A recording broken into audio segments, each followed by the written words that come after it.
Forest માટે આપણે આંદોલન કર્યું હતું અને બહુ મોટું મહાઆંદોલન હતું. ગુજરાતમાં એમ કહેવાય કે જે ભરતી માટે આંદોલન હોય તો એ ફોરેસ્ટનું બહુ મોટું આંદોલન હતું.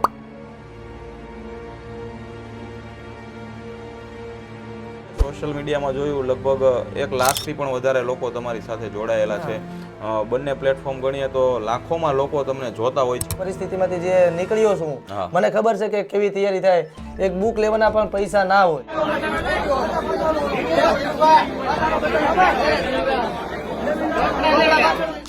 અજયભાઈ ઇન ફ્યુચર પોલિટિક્સમાં જવા માંગે છે કે કેમ?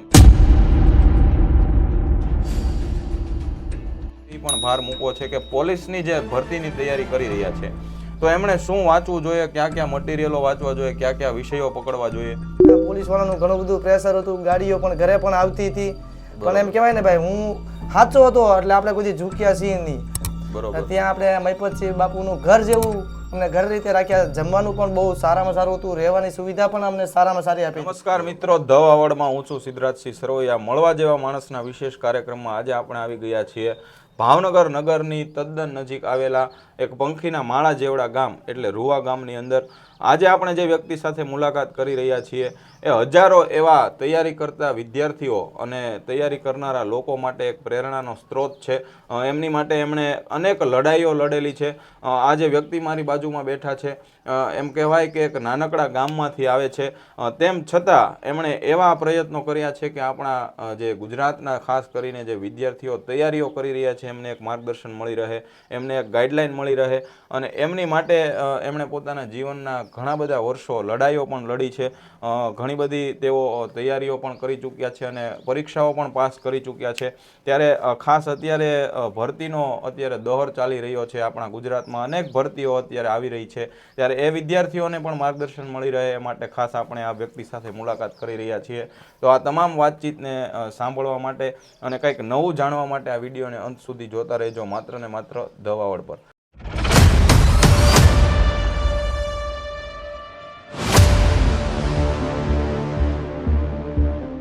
નમસ્કાર અજયભાઈ, સૌપ્રથમ આપણા દર્શક મિત્રોને આપનો પ્રાથમિક પરિચય આપી તમારું બાળપણ અને તમારું પારિવારિક બેકગ્રાઉન્ડ શું હતું એ વિશે દર્શકોને જણાવજો.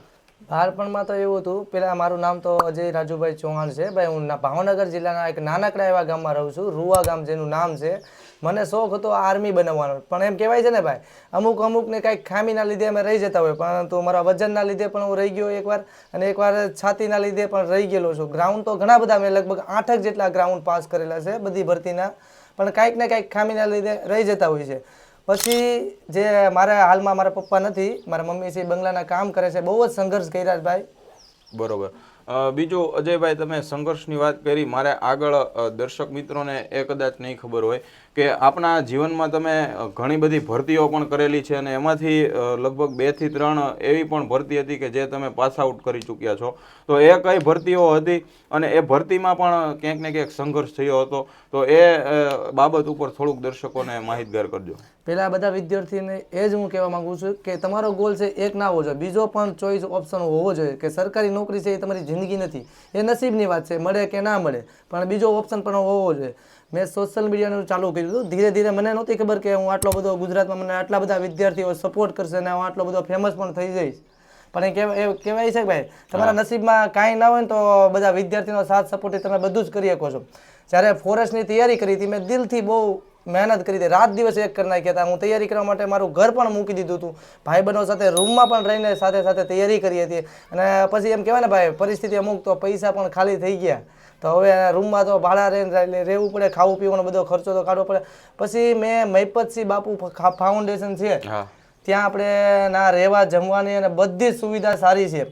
ત્યાં આપણે મહિપતસિંહ બાપુનું ઘર જેવું અમને ઘર રીતે રાખ્યા. જમવાનું પણ બહુ સારામાં સારું હતું, રહેવાની સુવિધા પણ અમને સારામાં સારી આપી હતી અને ઘર જેવો જ રાખતા હતા અમને બધી રીતે. અને ત્યાં દોડવાની સુવિધા પણ બહુ સારી હતી. નેચરલી વાતાવરણ, કુદરતી વાતાવરણ, ઝાડવા, વૃક્ષો અને બધી મજા જ આવે. અને મહિપતસિંહ બાપુનું કામ બહુ જ સારું લાગ્યું આપણે. જ્યાં ઘણા બધા વૃદ્ધ લોકો હોય છે તેનો વૃદ્ધાશ્રમ પણ ચાલે છે, ટેકા નામનું આશ્રમ પણ ચાલુ કર્યું છે. અને હજારો વિદ્યાર્થીઓ નાના હોય જેના મા બાપ ના હોય, તો એ લોકોને સાવ સુવિધા, કપડાથી ચપ્પલથી લઈને બધી સુવિધા ફ્રીમાં આપે છે. એ લોકો ભણવાથી લઈને બધી ફી બી કોઈ પણ ચાર્જ લેતા નથી અને બહુ સારામાં સારું કામ કરે છે. બરોબર. અને ત્યાંથી હું 3 મહિના કે ફોરેસ્ટનો હતો ત્યારે અમારે કેસ ચાલુ હતો. પછી આંદોલન કરવા માટે પછી પાછા હું ભાવનગર આવતો રહ્યો. પછી એક સંગઠન બનાવ્યું. સોશિયલ મીડિયાના કારણે બધા વિદ્યાર્થીને હું ભેગા કરી શક્યો. એના કારણે આંદોલન પણ કર્યા ઘણા બધા. ઘરે પણ બધા પોલીસવાળાનું ઘણું બધું પ્રેશર હતું. ગાડીઓ પણ ઘરે પણ આવતી હતી. પણ એમ કહેવાય ને ભાઈ, હું સાચો હતો એટલે આપણે કોઈ ઝૂક્યા છીએ નહીં. છેલ્લે ઠેઠ લગીને મેં લડત આપી દીધી. પછી કાંઈ ના, સરકાર સામે ના હાલ્યું તો પછી હું છેલ્લે કોર્ટના દરવાજા ચડ્યો છું. અને કોર્ટનો ચુકાદો પણ બહુ સારો આવ્યો છે. મારા 3 પ્રશ્ન સાચા છે. જેથી સીધી એનો નિર્ણય લે કોર્ટ ત્યારે આપણે ફોરેસ્ટનો પણ ઓર્ડર મળી જશે. અને બીજું તો આપણે હાલમાં પોલીસ કોન્સ્ટેબલની જે ગઈ 2025ની ભરતી હતી એમાં મારું હથિયારી પોલીસ તરીકે સિલેક્શન થઈ ગયું છે. અને મારો ગોલ તો ફોરેસ્ટનો છે. પણ હવે જે અત્યારે પરિસ્થિતિ પ્રમાણે કોઈ પણ નોકરી મળતી હોય તો અત્યારે લઈ લેવી જરૂરી છે. બરોબર. પટ્ટાવાળાની મળતી હોય તો પટ્ટાવાળાની પણ લઈ લેવાય. સરકારી નોકરી હોવી જોઈએ. હા, બરોબર. તો જેમ અજયભાઈ કીધું, સૌપ્રથમ તો અમે તમને અભિનંદન પણ આપીએ કે તમે પોલીસની ભરતીમાં સિલેક્ટ થઈ ચૂક્યા છો. અને જે એમણે વાત કરી કે ફોરેસ્ટની ભરતીમાં તેઓ સિલેક્ટ થતા રહ્યા હતા, એનું કારણ હતું કે 3 ક્વેશ્ચનમાં તમારે મિસઅન્ડરસ્ટેન્ડિંગ થઈ હતી ચેકિંગ દરમિયાન. તો એમણે કેસની લડત કરી અને કોર્ટના પગથિયાઓ પણ તેઓ ચડ્યા હતા. અને આવનારા સમયમાં એમાં પણ એમને ન્યાય મળે એવી આપણે આશા રાખીએ. વાત દરમિયાન તમે જે આંદોલનની વાત કરી તો મારે એ પણ જાણવું છે, મેં સાંભળ્યું છે ઘણા વિદ્યાર્થીઓના મોઢે કે અજયભાઈએ વિદ્યાર્થીઓ માટે અને ખાસ કરીને તૈયારી કરતા વિદ્યાર્થીઓ માટે અનેક એવી મુવમેન્ટો કરી છે, અનેક એવા આંદોલનો કર્યા છે, રજૂઆતો કરી છે. તો એમાંની કોઈ મહત્વની એવી રજૂઆત હોય કે જેમની સમગ્ર ગુજરાત લેવલે નોંધ લેવાણી હોય, તો એવી એકાદી રજૂઆત અથવા આંદોલનની યાદી કરશો? અને એ સમગ્ર ઘટના કઈ હતી, ક્યાં ભરતી બાબતે તમે રજૂઆત કરી હતી, એ તમામ બાબતે વાત કરશો. હા, ફોરેસ્ટ માટે આપણે આંદોલન કર્યું હતું અને બહુ મોટું મહાઆંદોલન હતું. ગુજરાતમાં એમ કહેવાય કે જે ભરતી માટે આંદોલન હોય તો એ ફોરેસ્ટનું બહુ મોટું આંદોલન હતું. જેમાં યુવરાજસિંહ જાડેજાએ પ્રેરણા આપી હતી કે કઈ રીતે માર્ગદર્શન લેવું હતું. આપણે એ કહેતા હતા કે કઈ રીતે અરજી દેવી, એ રીતે એના માર્ગદર્શન હેઠળ અમે આંદોલન કર્યું હતું. બહુ મોટું આંદોલન થયું હતું અને એમાં ન્યાય મળવાનો નહોતો. પણ છતાં બધા વિદ્યાર્થીઓ પાછી મારી દીધી. બરોબર. એટલે એના કારણે બધા યુવરાજસિંહ જાડેજા બાપુની અટકાયત કરી લીધી. ત્યારે બધા વિદ્યાર્થીઓ પાછી મારી. જો પાછી ના મારી હોત તો અમને ખરેખર એમાં પણ ન્યાય મળી જાત અને જગ્યાનો વધારો થઈ જાત અને ઘણા બધા વિદ્યાર્થીઓને નોકરી મળી રહેત. પણ વિદ્યાર્થીઓ પાછી મારે. અને બીજું તો હમણાં થોડાક દિવસો પહેલાં આર્મીની ભરતી હતી, જેમાં વિદ્યાર્થીઓને કાંઈક પ્રશ્નો બાબતે કાંઈક થયું હતું. એમાં પણ આંદોલન માટે અમે જામનગર એરોમાં પણ ગયા હતા. અમે આંદોલન કર્યું ત્યાં પણ. અને અમદાવાદ એરોમાં પણ બધા વિદ્યાર્થીઓ સંગઠન કરીને ત્યાં પણ આંદોલન કર્યું. એના લીધે બધાનું વેઇટિંગ લિસ્ટ બહાર પાડ્યું. ભવિષ્યમાં આર્મીનું કોઈ દિવસે એ ટાઈપનું કોઈ લિસ્ટ જાહેર કરતા નથી. પણ અમે એમ કે લડતની સામે છે, એમ કહેવાય ને, સંઘર્ષ કર્યો બધા વિદ્યાર્થીઓ. એના કારણે ફરીથી વેઇટિંગ લિસ્ટ જાહેર કર્યું. એમાં ઘણા બધા વિદ્યાર્થીઓની છે નોકરી પણ. દિવાળી પણ સુધરી ગઈ. દિવાળીના દિવસે જ તે મેરિટ આવ્યું હતું અને બધા વિદ્યાર્થીઓની દિવાળી સુધરી ગઈ હતી. બરોબર. તો જેમ અજયભાઈએ કીધું તેમ કે કોશિશ કરવાવાળા લોકોની હાર નથી થતી, એમ જ્યારે અન્યાય થતો હોય છે ત્યારે તેમણે અવાજ ઉપાડ્યા છે. બીજું અજયભાઈ, મારે આગળ એ પણ જાણવું છે કે અત્યારે પોલીસની ભરતીમાં તમારું સિલેક્શન થયું છે. હાલ અત્યારે ભરતીનો દોર ચાલી રહ્યો છે, ત્યારે ઘણા બધા આની પહેલાં પણ અમે એક પોલીસમાં ફર્સ્ટ રેન્ક આવેલા વિદ્યાર્થી અને યુવાન એવા કર્મદીપસિંહનું અમે ઇન્ટરવ્યૂ લીધેલું. ત્યારે પણ હજારો કોમેન્ટો અમારે આવેલી કે આમનું જે તૈયારી કરવાનું જે મટીરિયલ હોય છે એ કયું સિલેક્ટ કરવું જોઈએ, કઈ રીતે તૈયારી કરવી જોઈએ. તો ખાસ આજના વિડીયોમાં આપણે એક વાત ઉપર એ પણ ભાર મૂકવો છે કે પોલીસની જે ભરતીની તૈયારી કરી રહ્યા છે તો એમણે શું વાંચવું જોઈએ, ક્યાં ક્યાં મટીરિયલો વાંચવા જોઈએ, ક્યાં ક્યાં વિષયો પકડવા જોઈએ. હા, તૈયારી માટે તો ભાઈ મેથ્સ રિઝનિંગ માટે તો ભાઈ તમે કોઈ પણ પ્રકારનો છે કોઈ પણનો કોર્સ લઈ શકો છો. એની માટે લેવા માટે છે એ મેથ્સ માટે જો તમારે કદાચ એકેડેમીનો કોર્સ લેવો હોય તો લેવાય. બાકી બીજા બધા સબ્જેક્ટ છે એ તમારે ઘરે જ તૈયારી કરવાના હોય છે. એમાં એવું છે, હું કદાચ તમને કોર્સ કહીશ તો એ પ્રમોશન થઈ જાય છે. એટલે આપણે કોઈ એકેડેમીનો કોઈ વિરોધ પણ નથી કરતા. એટલે જો તમારે ખરેખર તૈયારી કરવી છે પોલીસ કોન્સ્ટેબલ તો તમારે મેથ્સ અને રિઝનિંગ માટે જો કોર્સ લેવો હોય તો પર્સનલી એની માટે લેવાય. આખો કોર્સ લેવાય નહીં. અને પહેલાં બીજું તો પાર્ટ બી માટે તમારે પહેલાં તો જીસીઆરટીનો પાયો કમ્પ્લીટ કરવો પડે. અને બીજું તો જીકેની કોઈ પણ પ્રકારની છે, કોઈ પણ પ્રકાશનની તમારે એક બુક વાંચવાની છે, આખી કમ્પ્લીટ કરી નાખવાની છે. જીકે અને જીસીઆરટીનો પાયો કમ્પ્લીટ તો હોવો જ જોઈએ. અને બીજું જો તમારે ડીપમાં કરવું તો યુવા ઉપનિષદની જે બુક છે યુવાવાળાની બહુ સારામાં સારું કન્ટેન્ટ છે. કર્મદીપસિંહભાઈને તમે ઇન્ટરવ્યૂ લીધા, મેં પણ ઇન્ટરવ્યૂ લીધું હતું કે યુવાવાળાની બુક બહુ સારામાં સારી છે. એ ભાઈએ ઘરે જ તૈયારી કરી છે. એ ભાઈને 175 જેવા માર્ક થતા હતા. એ ભાઈને ગ્રાઉન્ડ નહોતું થયું, ભાવનગરમાં એનું પોસ્ટિંગ થઈ જાત. અને બધાના હું તો આખા ભાવનગરમાં છે કોઈ પણ સારામાં સારા માર્ક હોય ભાઈ એના આપણે રિવ્યૂ લઈએ છીએ. અને મોસ્ટ ઓફલી યુવાવાળાની બુક જ કહે છે બધા. એટલે હું કદાચ વિડીયો બનાવું તો પણ પ્રમોશન થઈ જાય એટલે હું વિડીયો નથી મૂકતો. કાલ અવાર આપણે એકેડેમીનો વિરોધ કરતા હોય ને આપણે કોઈને એમ કહીએ કે નહીં આ બુક લ્યો તો એમ કહે તમે પ્રમોશન કરવા મળ્યા, બીજા એકેડેમી વાળા આપણી ઉપર વિરોધ કરીએ. બરોબર. પણ ખરેખર તો યુવાવાળાની બુક બહુ સારી છે અને બધા વિદ્યાર્થીઓ પણ મોસ્ટ ઓફલી યુવાવાળાની બુક વાંચે છે. અને કરંટ માટે તો બધાને ખબર છે આઈસનું કરંટ બેસ્ટ હતું, વીકલી આવતું પણ હવે નથી આવતું. પરંતુ તમારે જો 6 મહિનાનું કરંટ લેવું હોય તો યુવાવાળાનું આવશે. પોલીસ કોન્સ્ટેબલની 6 મહિનાની વાર અગાઉ પરીક્ષા તમારે આવી જવાની હોય, 10-15 દિવસની વાર હોય ત્યારે તમારે કરંટ વાંચવું જરૂરી છે. બીજું ખાસ ફિઝિકલમાં પણ ઘણા વિદ્યાર્થીઓને એવું થતું હોય છે કે પ્રેક્ટિસ કરતા હોય ત્યારે 25 મિનિટમાં થઈ જતું હોય છે, પરંતુ જ્યારે ગ્રાઉન્ડમાં જાય ત્યારે કેટલીક એવી ભૂલો કરી નાખતા હોય છે, ઘણા એવી મિસઅન્ડરસ્ટેન્ડિંગમાં રહેતા હોય છે. તો ગ્રાઉન્ડમાં દોડવા જાય ત્યારે કઈ વાતનું ધ્યાન રાખવું જોઈએ અને ત્યારે મેન્ટલી તમારું સેટઅપ કેવું હોવું જોઈએ, ફિઝિકલી તમારે કઈ રીતે પ્રિપેર રહેવું જોઈએ? કારણ કે ઘણા લોકો હાફી જતા હોય છે, ઘણા લોકો એકાદો બ્રેક લઈ લે અથવા તો એમાં કઈ રીતે ધીમે દોડવું, ફાસ્ટ દોડવું, કઈ રીતે ટાઈમિંગ મેચ કરવું, એ તમામ બાબતે પણ થોડુંક ગાઈડન્સ આપજો. શરૂઆતમાં તો જે વિદ્યાર્થી જે ફિઝિકલ રીતે કાચા હોય, જેનો વેઇટ બહુ વધારે હોય, ભાઈ એવું જરૂરી નથી કે વજન વધારે. ભાઈ મેં ટૂંક સમયમાં વિડીયો પણ એક મૂક્યો હતો, 100 કિલોનો વજન હતો એ ભાઈનો. એ ભાઈને 100 કિલો વજન છે, છતાં એ ગઈ પોલીસ કોન્સ્ટેબલની ભરતી પાસ કરી ચૂક્યા છે અને આ વખતે પીએસઆઈ કોન્સ્ટેબલની પણ પાસ કરવાના છે. બરોબર.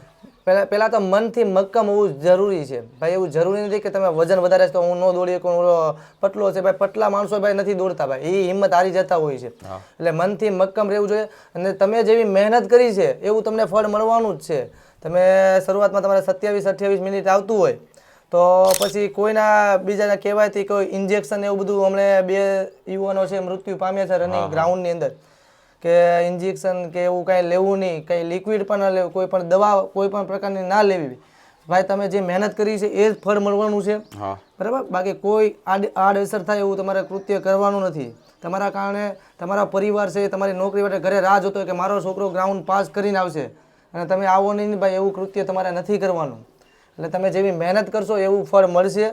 અને હું બધા વિદ્યાર્થીને કહેતો આવ્યો છું કે પહેલાં તો જે લોકોને વેઇટ વધારે છે, હજી મહિનાથી વધારે વાર હોય જે લોકોને, એ લોકોને 27, 28, 29, 30 લગીને ટાઈમિંગ આવી જતું હોય તો તમારે છે મોસ્ટ ઓફલી છે તમારે લોંગ રનિંગ કરાય. 8 થી 10 kilometre daily running, long running કરો. ટાઈમિંગ ના માપો. ટાઈમિંગ માપવાથી તમારું મૂડ ડાઉન થશે. એટલે હું તો બધા વિદ્યાર્થીને એ જ કહેવા માગું છું, જો તમારે ખરેખર ટાઈમિંગ આવી જતું હોય તો તમે છે વધારેમાં વધારે છે વાંચવા ઉપર ફોકસ આપો. તમે જેવું માનો એવું નથી. 14.5 લાખ ઉપર ફોર્મ ભરાણા છે, કોમ્પિટિશન બહુ જ વધારે છે. તમે માનો તો હાલમાં સરકારી નોકરી મેળવી બહુ અઘરું થઈ ગયું છે અને જેવી માની એટલે સહેલું પણ નથી, બરાબર. કે જે તમે આ બધી તૈયારીઓ કરો છો, વિદ્યાર્થીઓ માટે રાત દિવસ દોડો છો, પ્રેરણાદાયક કોઈ વિદ્યાર્થી હોય તો એમને મીડિયાના માધ્યમથી લાખો લોકો સુધી પહોંચાડો છો. એમની સાથે એક કામ તમે સેવાનું પણ કરી રહ્યા છો કે જે જીવદયાનું કામ હોય એ પણ તમે કરી રહ્યા છો. તો એ બાબતે થોડીક દર્શકોને જાણ કરજો કે જે આપણા પાલતુ પ્રાણીઓ હોય છે અથવા તો જે સ્ટ્રીટ એનિમલ્સ કહી શકાય, કૂતરા હોય, ગાયો હોય, એમની સેવાનું કામ પણ તમે કરી રહ્યા છો. તો એ બાબતે થોડીક દર્શકોને માહિતી આપજો. મને તો પહેલેથી શોખ હતો ફોરેસ્ટ બનવાનો, હવે આર્મીનો હતો પણ હવે એમાં તો કાંઈ થયું નહીં. એટલે પછી બીજો ગોલ હતો આપણો ફોરેસ્ટનો એટલે પ્રાણી પ્રત્યે વધારે પ્રેમ લાગ્યો.